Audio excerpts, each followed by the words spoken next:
سبيل الدموع سبيل مريح تنهدى يا صاحي كي تستريح وبث الدعاء. Assalamualaikum warahmatullahi wabarakatuh. Alhamdulillahi rabbil alamin, nahmaduhu wa nasta'inuhu wa nastaghfiruhu wa nastahdihi. Asyhadu an la ilaha illallah wahdahu la syarikalah wa asyhadu anna Muhammadan abduhu wa rasuluhu la nabiyya ba'dah.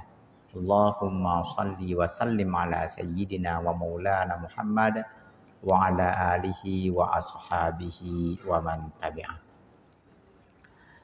Mari sama-sama kita mulai seraya mengharapkan rahmat, ridha dan hidayah Allah dengan niat beriktikaf, dan iktikafnya kita isi dengan kegiatan tafakuh fiddin, memperdalam pengetahuan agama. Kita mulai dengan sama-sama membaca basmalah. Bismillahirrahmanirrahim. Bapak-bapak, ibu-ibu, hadirin dan hadirat yang dirahmati Allah, semoga semuanya berada dalam keadaan sehat walafiat, tidak kurang sesuatu apapun. Seandainya ada yang sakit, semoga Allah berikan kesembuhan. Jika ada yang sedang menghadapi masalah, semoga Allah berikan solusi dan jalan keluar.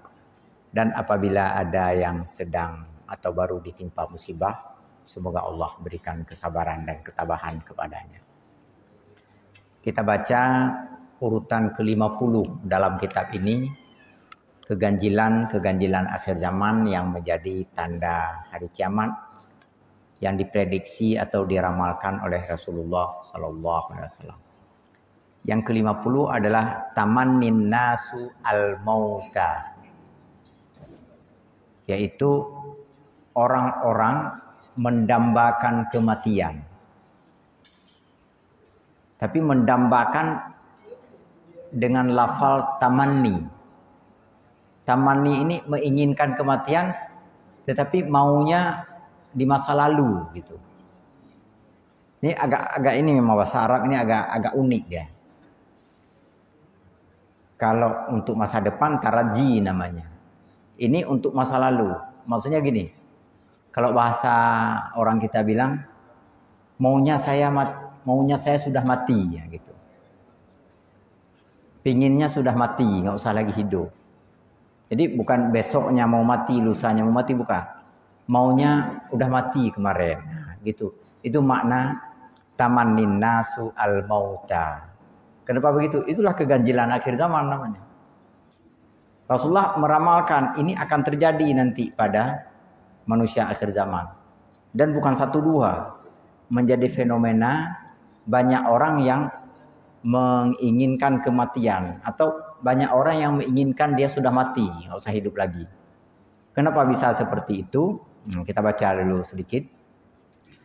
Akhbaran Nabi sallallahu alaihi wasallam an maji'i zamanin yaksuru fihi ad-dhulmu wal fitan wal bala.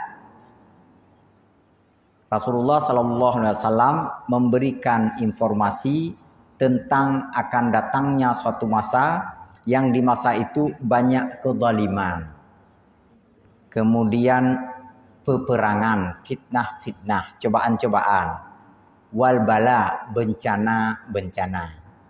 Hatta yamurrar rajulu biqabri sahibihi fayatamanna ayyakuna huwa sahibul qabri badalan min sahibil ladzi fihi. Lalu dalam kondisi seperti itu, manusia goncang batinnya saat ia melintasi kuburan seseorang yang dia kenal, lalu ia pun berujar atau berharap maunya yang di dalam kubur itu bukan dia, tapi saya. Makanya saya katakan tadi tamanni itu mengharapkan kematian di masa lalu, maksudnya sudah mati. Saya ulang sekali lagi. Rasulullah atau Nabi sallallahu alaihi wasallam memberi informasi tentang akan datangnya suatu masa yang di dalamnya banyak kezaliman, banyak fitnah, dan cobaan-cobaan serta banyak bencana. Sehingga seseorang ketika melintasi kuburan saudaranya yang lain mengalami kegoncangan dalam jiwanya dan ia pun berharap kalau bisa menjadi orang yang berada di dalam kubur itu, bukan orang itu. Maksudnya dia ingin dia yang terbaring di dalam kubur itu, jangan sahabatnya yang sudah terbaring. Kalau bahasa Aceh mendih long menteng yang mati baik goknya. Nah, gitu. Mendih ya. Maunya dia gitu. Maunya Allah kan tentu saja berbeda. Lamma yulaqi minal bala'i wal mihani wa takhlusam min waqihil alim alladhi huwa asyaddu minal mauti miraratan. Kenapa bisa berharap seperti itu? Karena ia menemukan bencana, ujian yang terjadi sangat menyakitkan. Dan ia merasa lebih baik mati daripada berulang-ulang menghadapi ketidakpastian itu. Bapak Ibu berbahagia, sekali lagi ini bukan satu dua, banyak yang sudah terjadi di tengah masyarakat. Orang-orang ketika tidak sanggup menghadapi cobaan dan penderitaan, dia berharap kalau bisa sudah lebih dahulu mati. Seandainya saya mati kemarin, tidak menghadapi cobaan-cobaan ini. Begitu bahasa orang sekarang. An Abi Hurairah radhiyallahu anhu anna Rasulullah sallallahu alaihi wasallam qala la taqumus sa'atu hatta yamurra ar-rajulu biqabri ar-rajuli fayaqulu ya laitani makanahu. Dari Abu Hurairah, semoga Allah meridainya, bahwasanya Rasulullah sallallahu alaihi wasallam bersabda, kiamat tidak akan terjadi sampai di suatu masa apabila seseorang melintasi kuburan orang lain, ia pun berujar, maunya saya yang menjadi penghuni kuburan tersebut. Lagi macam sudah putus asa begitu. Sudah nggak sanggup lagi menghadapi kenyataan hidup, kepahitan hidup.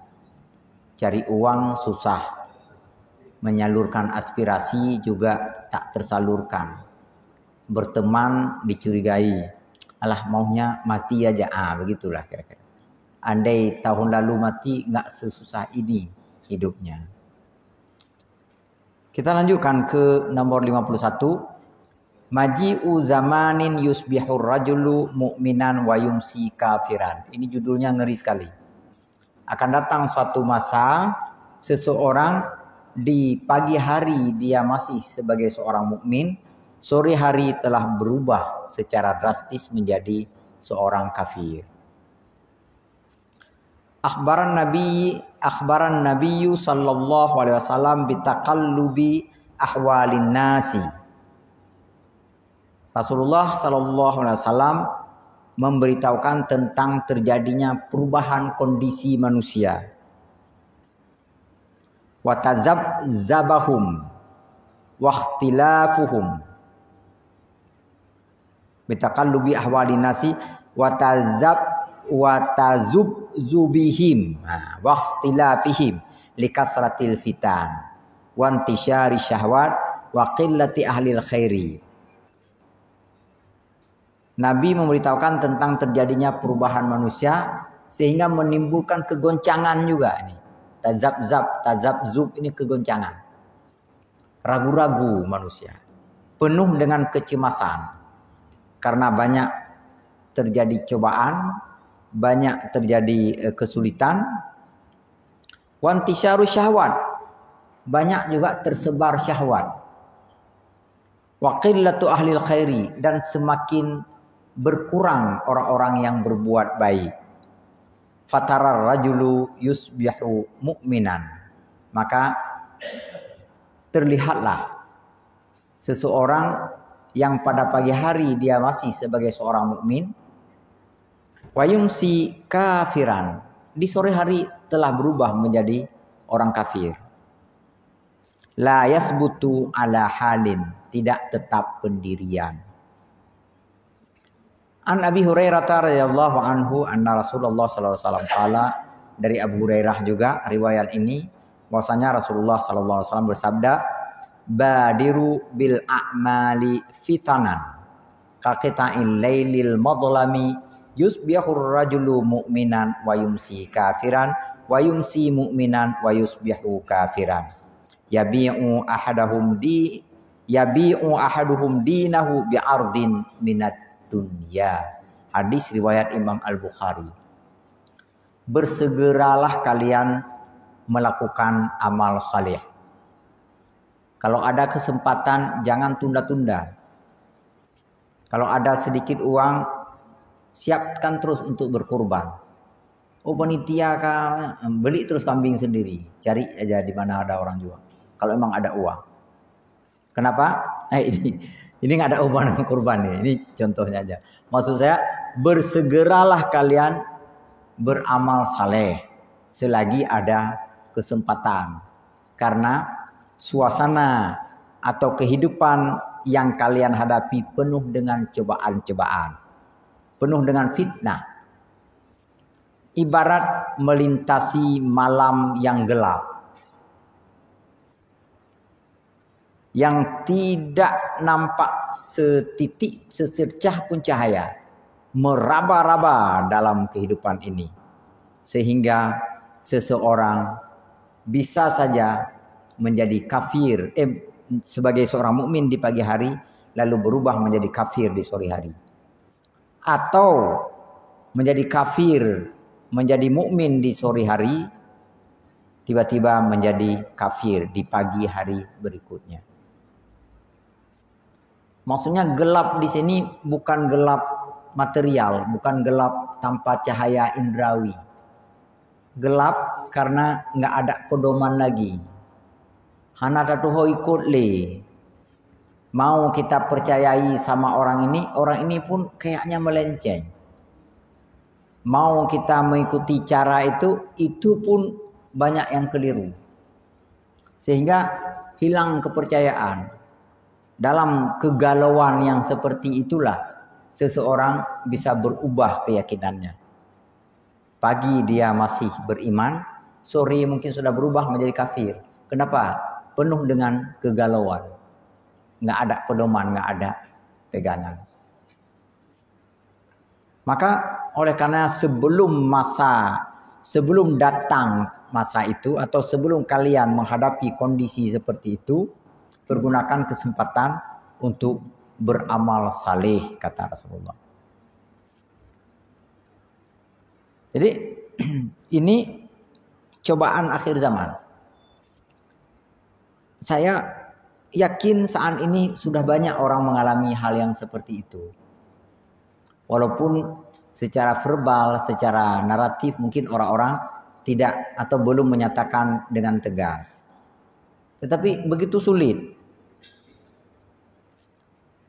Mungkin 3 atau taruhlah 10 tahun yang lalu untuk mudah kita ingat. Jarang kan puasa Arafah itu sulit kita deteksi hari apa. Tahun ini udah mulai susah kita. Kami udah ngomong itu dengan Pak Wahyu tadi. Kalau awal Ramadan 1 Syawal itu adalah beberapa kali terjadi perbedaan dulu. Di masa kita muda-muda dulu Pak Salam kan. Tapi sekarang Idul Adha pun udah beda tanggalnya. Tahun lalu Maulid aja digeser. Coba bayangkan. Nggak tahu kita mau pedoman kemana. Banyak kiai, banyak ustadz. Cuma masing-masing kiai pun menyampaikan argumennya sang-sang. Kayaknya logis juga. Kita dengar ustadz lain menyampaikan lagi argumennya. Kayaknya logis juga. Masa logis dua-duanya? Jadi yang mana yang mau kita ikuti? Muncul persoalan-persoalan seperti itu. Nah, dalam kondisi seperti ini nanti bisa saja datang orang yang beriktikad kurang baik, menyapa kita, mengajak beramal dengan cara dia. Kalau ilmu kita terbatas, tauhid kita lemah, kita pun akan merespon dan mengikuti ajakan yang orang-orang yang tidak jelas i'tikadnya itu, tidak benar keyakinannya. Bisa saja kita terjebak ke dalam kekeliruan, kesesatan dan sebagainya. Inilah yang disebut dengan ibarat berada di malam yang gelap tanpa bulan, tanpa bintang, sehingga meraba-raba nggak tahu mau bagaimana. Dan yang menarik lagi di sini adalah kata Rasulullah, yabi'ur rajulu dinahu. Seseorang menjual agamanya. Apa arti menjual agamanya? Dia rela meninggalkan agamanya demi sepenggal kehidupan dunia. Keuntungan-keuntungan finansial yang sedikit. Kalau mau buka jilbab diterima kerja di sini. Udah buka aja jilbabnya kan gitu. Kalau mau tulis di KTP-nya beragama apa misalnya Konghucu, diterima kerja, tulis terus Konghucu. Istri si Ahok itu siapa namanya tuh? Yang polisi itu kan ketika dibuat syarat oleh Ahok, mau saya nikahi kalau berganti agama kan? Mau terus dia kan? Ganti terus agama dia. Padahal orang tuanya muslim, ibunya muslimah. Kemudian dia pun ada pekerjaan. Bukan sengsara kali lah hidupnya. Cukup cukup stabil lah secara finansial. Secara material bukan orang susah. Tapi mau dia tinggalkan agamanya. Pindah ke agama yang diinginkan oleh calon suaminya. Padahal calon suaminya waktu itu napi lagi kan.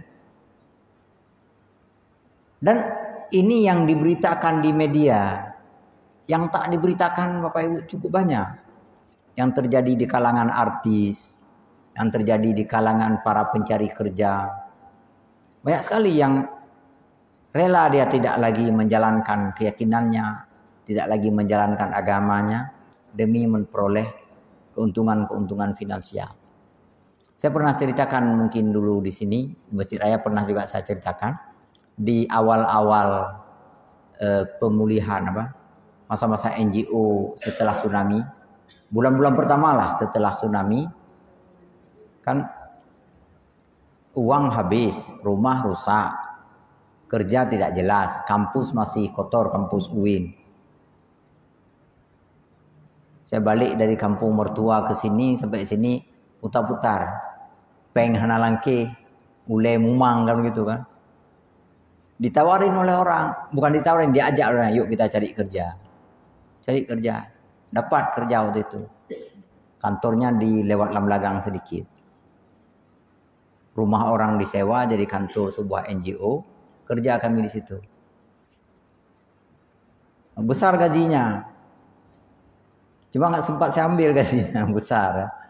Kenapa nggak sempat ambil? Beberapa setelah 15 hari kerja, itu mulai banyak kegiatan antara waktu asar dengan waktu maghrib.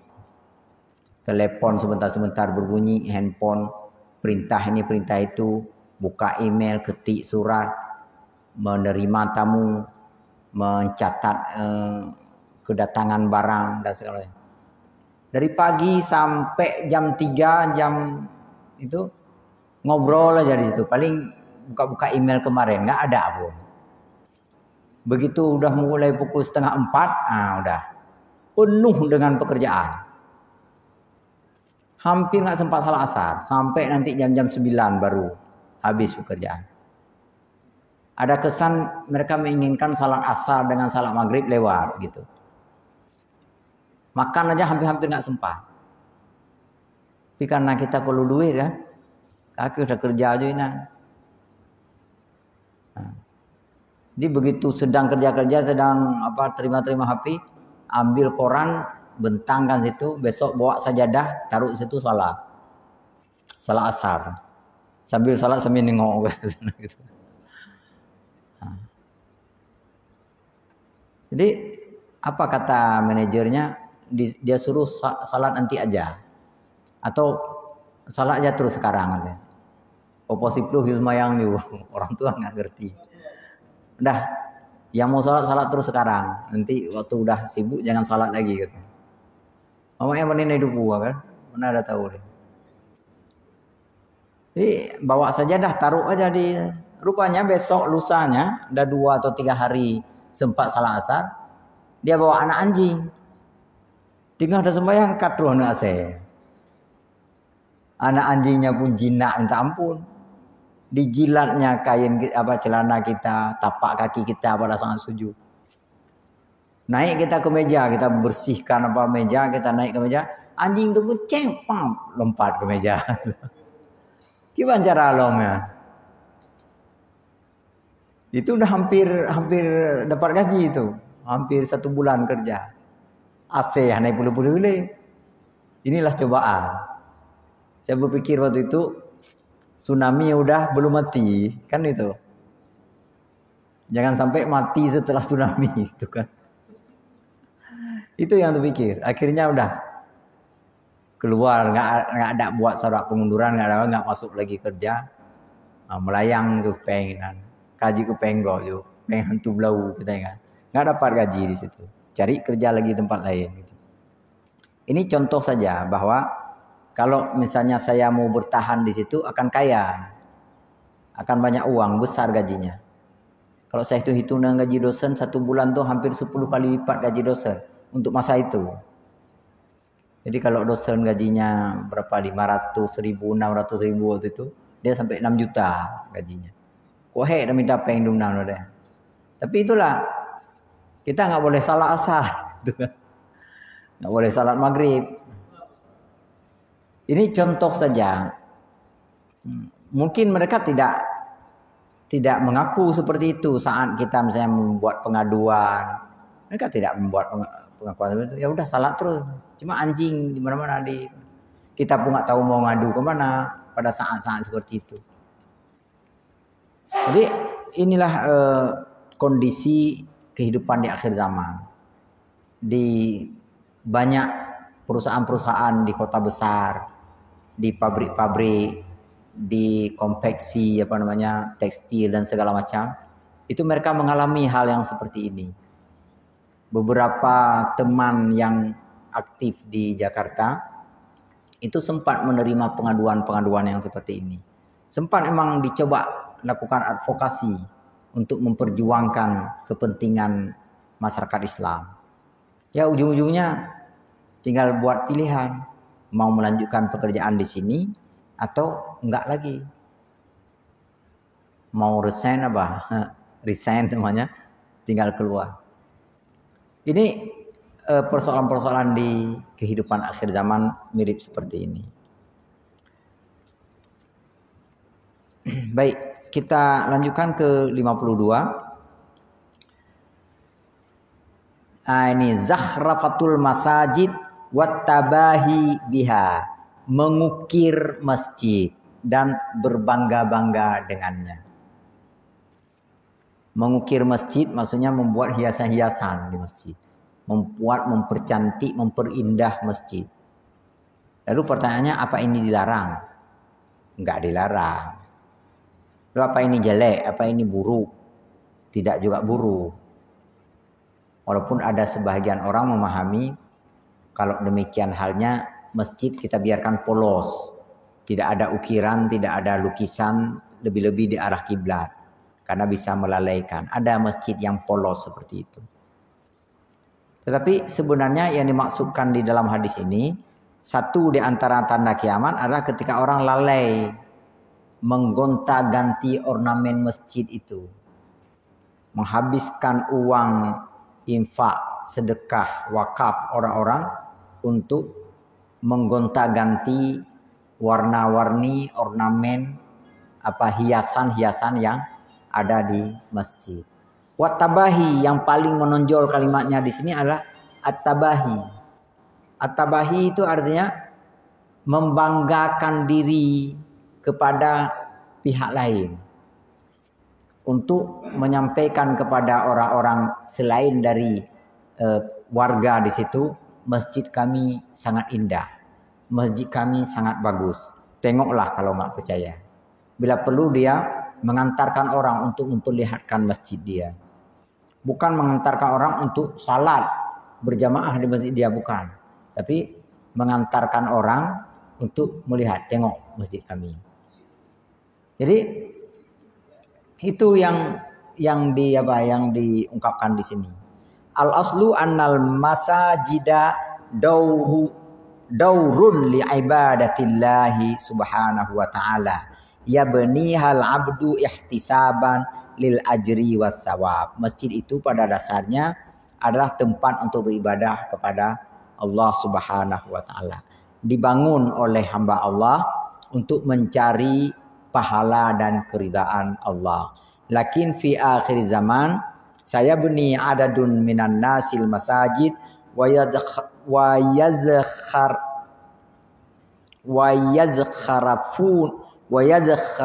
yuzkhrifunaha wa yatabahi kullu syakhsin bijamalin wa dakharifil masjidil ladzi banahu. Namun di akhir zaman nanti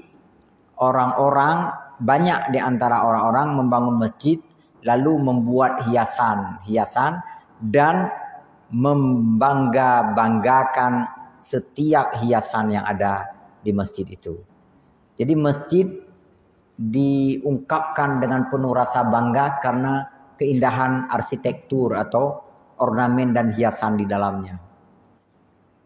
Mestinya masjid itu dibanggakan karena aktivitasnya, karena kemakmuran, makmur, banyak ibadah, banyak jamaah, banyak kegiatan-kegiatan keagamaan. Ini enggak banyak hiasan. Bila perlu ada perlombaan, ada kompetisi mana yang paling indah di antara masjid di sini. Nah, jadi nggak penting lagi orang salah atau tidak, yang penting orang mau melihat. Diberitahukan kemana-mana tentang keindahan masjidnya itu. Warubama adharu dzalika fi wasail i'lam. Bahkan terkadang ia syiarkan ia zahirkan, ia sebarkan beritanya itu ke seluruh alam, ke seluruh dunia. Diviralkan secara internasional, ini ornamen masjid kami, ini dia. Lalu orang-orang datang dari berbagai pelosok untuk melihat masjidnya. Datang dari jauh-jauh hanya sekedar untuk melihat masjidnya, bukan untuk salat. Sekali lagi, nanti begitu waktu salat mereka pergi lagi ke tempat lain gitu. Yang penting untuk melihatnya. Fatang sarifu qulubul musallina anil ibadati ilan nadri fid zakharif. Lalu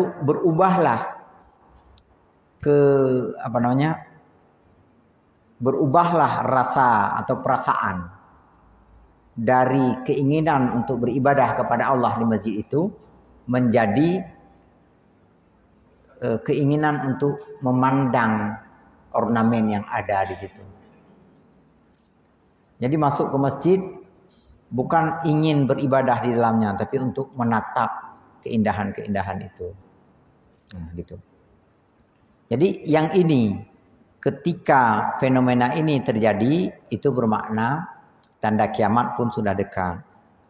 An Anas radhiyallahu anhu anna Rasulullah sallallahu alaihi wasallam qala la taqumus sa'atu hatta yatabahiyan nasu fil masajid. Hadis ini diriwayatkan oleh Abu Dawud, Nasa'i, Ibnu Majah dengan sanad yang sahih.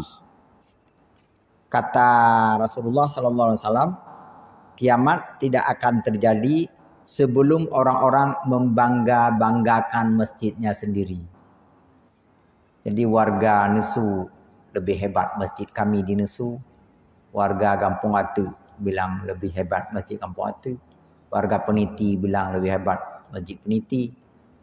Terjadi debat. Mana hebat? Lebih hebat kami. Nah, kalau gitu kita kompetisi. Kita angkat juri yang independen untuk memberikan penilaian mana di antara masjid kita yang lebih hebat. Begitu kalah tahun ini, tahun depan ganti hiasan supaya menjadi pemenangnya. Gitu kira-kira gambarannya. Dan itu akan terjadi di akhir zaman. Jadi orang-orang menghabiskan biaya untuk keperluan gonta-ganti ornamen masjid, menghabiskan waktu untuk membanggakan masjid. Ya, masjid tadi sekali lagi tujuannya untuk tempat beribadah, untuk i'tikaf, untuk berzikir. Nggak sempat lagi mikir itu. Yang pikir bagaimana mengumpulkan uang untuk ganti ornamen dan untuk menyebarluaskan informasi tentang keindahan masjidnya kepada orang lain. Baik, kita lanjutkan. Zakhrafatul buyut wa tazyinuha. Kalau tadi memberikan hiasan masjid, ini kelanjutannya adalah mengukir-ngukir rumah dan memberikan ornamen yang indah untuk rumahnya. Sekali lagi ini juga tidak jelek, tetapi sekali lagi ini menyita perhatian dan menghabiskan banyak uang orang-orang yang hidup di akhir zaman. Kasratut tarafi wal israfi wat tabahi wat takabburi umurun mazmumah.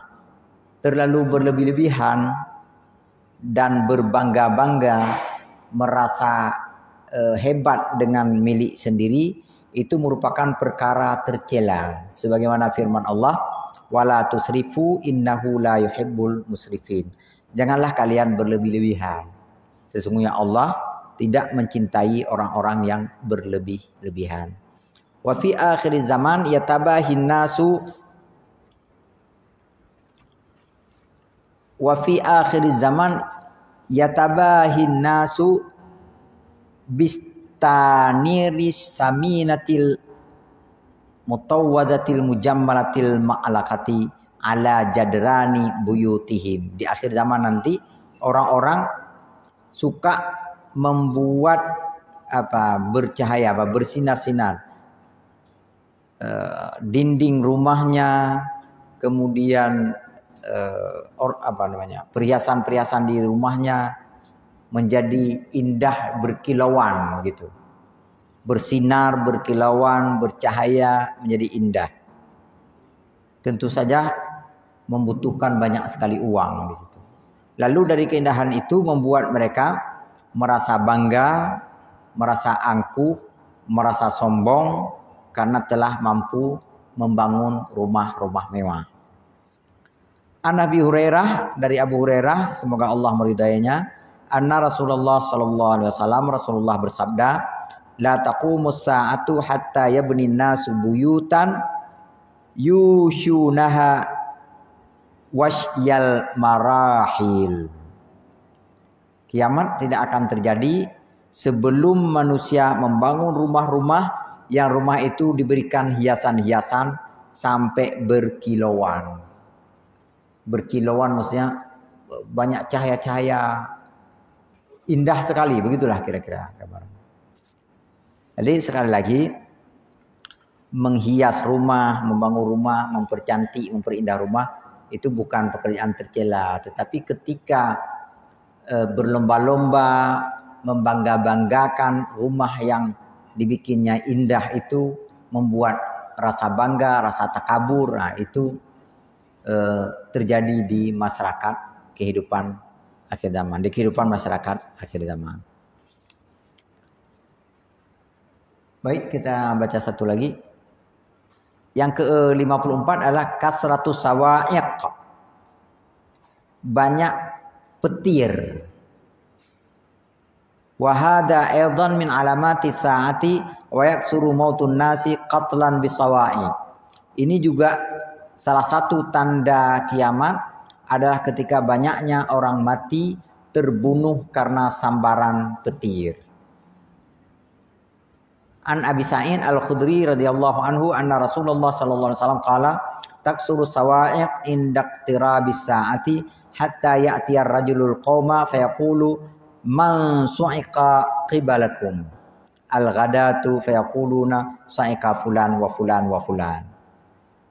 Dari Abu Sa'id Al-Khudri, semoga Allah meridainya, anna Rasulullah sallallahu alaihi wasallam bersabda, banyak petir merupakan tanda akhir zaman, sehingga Ketika seseorang mendatangi masyarakat lain, ia bertanya, di daerahmu ada berapa orang yang disambar petir?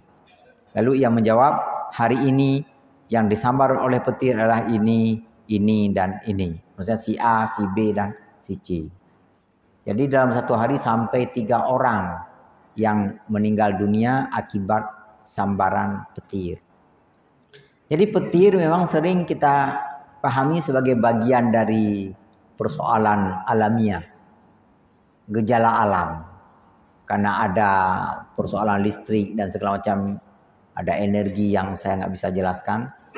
Tetapi ingatlah bahwa tak ada hal apapun di alam semesta ini yang tidak diciptakan oleh Allah. Ketika diberikan kondisi seperti itu, banyak orang yang tersengat atau tersambar oleh energi petir itu. Dan itu pertanda bahwa kata Rasulullah akan terjadi di akhir zaman. Pertanda sebagai salah satu tanda kiamat, walaupun memang masih jauh. Satu lagi kita baca. Kasratul kitabati wantisyaruha. Banyak penulis dibandingkan pembaca.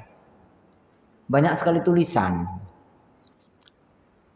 Ini juga fenomena akhir zaman. Kanatil kitabatu wal kutub ghairu mansyurah bal adamul kitabati dhahiratun bainan nas.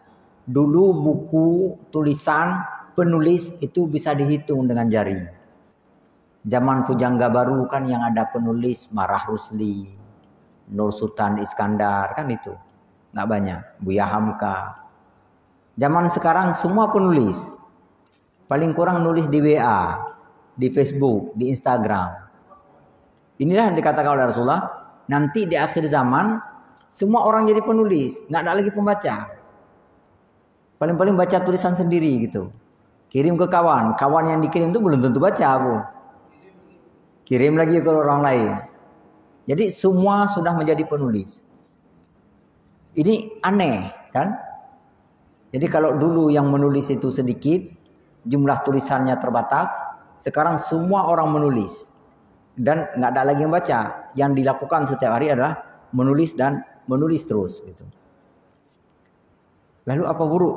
Bukan masalah buruknya di sini. Masalahnya adalah bahwa fenomena akhir zaman itulah terjadi keganjilan-keganjilan yang berbeda dengan kehidupan-kehidupan sebelumnya, berbeda dengan kondisi-kondisi sebelumnya. Kalau dulu itu sebuah tulisan sangat dihargai, sekarang sebuah tulisan menjadi ditakuti. Begitu dikirim, hayu tuh. Ini apa kena saya nanti ditulis. Karena semua orang sudah bisa menulis. Nah, kalau dulu kirim waktu zaman-zaman kami kuliah atau baru-baru saya tamat kuliah, mengirim tulisan ke Serambi Indonesia. Kita antar, kita tunggu 1 minggu, 2 minggu, dimuat nggak tulisan kita. Begitu dimuat, masuk ke dalam kamar, matikan lampu, melompat-lompat dalam gelap. Senang kali. Dibaca oleh orang seluruh Aceh. Saya pernah sekali pergi ke rumah kawan di Sigli, di kampung saya lupa, Krung Semidun di Sigli. Masih mahasiswa waktu itu. Kawan memperkenalkan kepada kampungnya, ini yang namanya Samsul Bahri yang nulis di koran kemarin. Oh ini ya. Hampir satu kampung tuh menyelami kita karena terkenal kita jadinya. Karena tulisan kita dimuat di koran Serambi. Tulisan hanya berapa? 10 sampai 12 paragraf. 4 halaman ketikan 1,5 spasi kan. Tulisan hanya berisi sekitar 1000 kata. Membuat kita terkenal sampai ke seluruh Aceh gitu. Zaman itu, zaman tahun-tahun 90-an. Sekarang orang nulis nggak henti-hentinya. Satu hari mungkin 10.000 kata ditulis oleh seseorang, disebarkan sendiri di jagat maya, entah ada yang baca entah tidak, nggak tahu lagi. Yang penting semuanya menulis. Inilah fenomena kehidupan di akhir zaman. Belum masuk waktunya, waktu Isya. Padung? Oh, mendong trip. Kita baca lagi lah. Yang ke-56 adalah iktisabul mali bilisani wattabahi bil kalam. Mencari uang itu lebih mudah dengan lisan. Dan berbangga-bangga dengan berlebih-lebihan dalam memberikan komentar.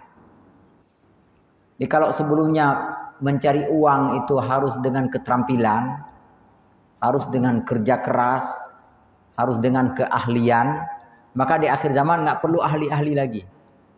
Cukup berdiri di atas panggung, ngomong tentang baju orang saja, lalu orang tertawa, dibayar jauh lebih mahal dibandingkan menggunakan nalar, menggunakan pikiran, menggunakan otak, menulis buku dan sebagainya.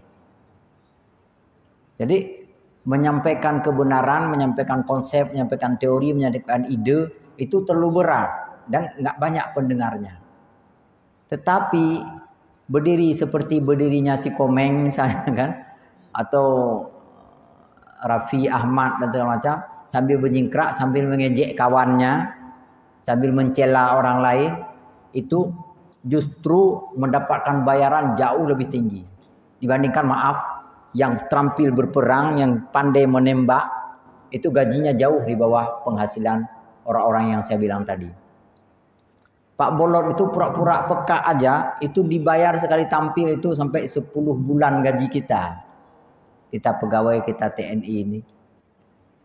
Itu orang budek aja dibayar kan. Bayaran yang sangat mahal. Si Gagap sebenarnya, Aziz Gagap itu gitu juga. Dia bergagap. Jadi dengan menggagap-gagapkan diri saja, itu penghasilannya lebih besar daripada anggota DPR. Nah inilah fenomena akhir zaman. Jadi bukan lagi keterampilan, bukan lagi keahlian, bukan lagi kepinteran. Saya dinasihati oleh kawan-kawan di kampus, jangan keras-keras sekali Ustaz dengan mahasiswa-mahasiswa yang bodoh tuh. Karena yang akan menjadi orang-orang hebat nanti mungkin mereka. Ya, karena zaman nanti memang berbeda dengan zaman yang lalu. Dulu yang pinter-pinter yang sukses.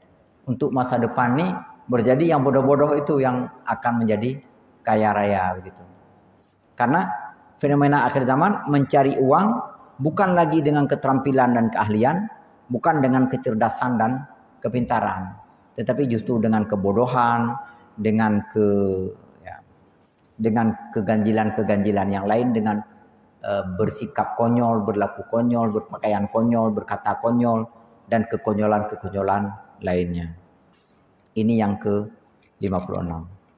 57. Intisyarul kutub ghairal Quran. Banyak buku melebihi jumlah Al-Quran.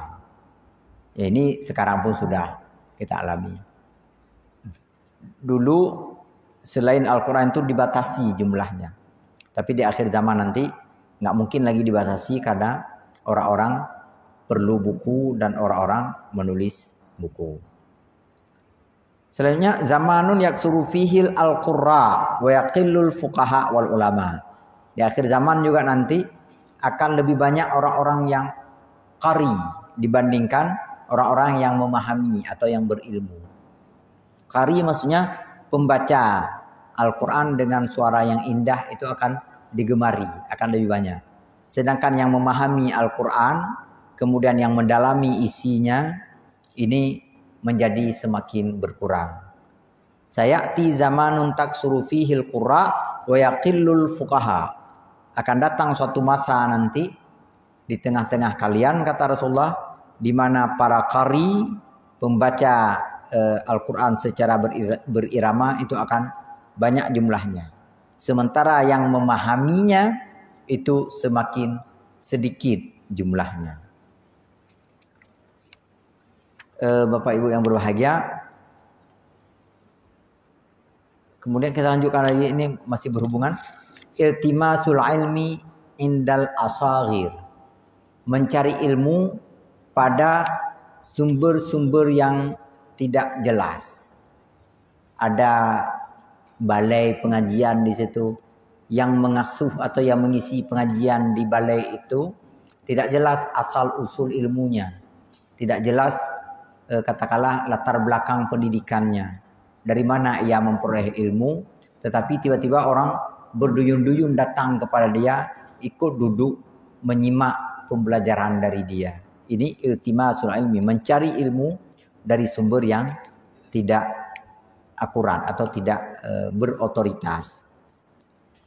Dan yang ke-60, ini kita habiskan sampai 60 malam ini, mautul fajaah. terjadi kematian yang tiba-tiba. An Anas anna Nabi sallallahu alaihi wasallam qala inna min amaratis saati ayyadhara mautul faja'ah. Di antara tanda kehidupan akhir zaman nanti adalah banyaknya kematian secara tiba-tiba. Maksudnya yang meninggal secara misalnya sakit itu jumlahnya mulai berkurang. Yang paling banyak nanti meninggal tiba-tiba. Baru main badminton tiba-tiba meninggal. Baru memarkirkan sepeda motor tiba-tiba meninggal.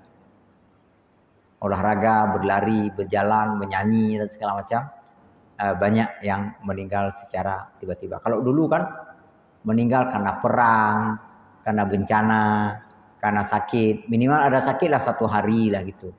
Yang menunjukkan sebagai pertanda seseorang sudah dekat ajalnya. Ini enggak ada yang tahu tiba-tiba sambil berdiri terjatuh meninggal.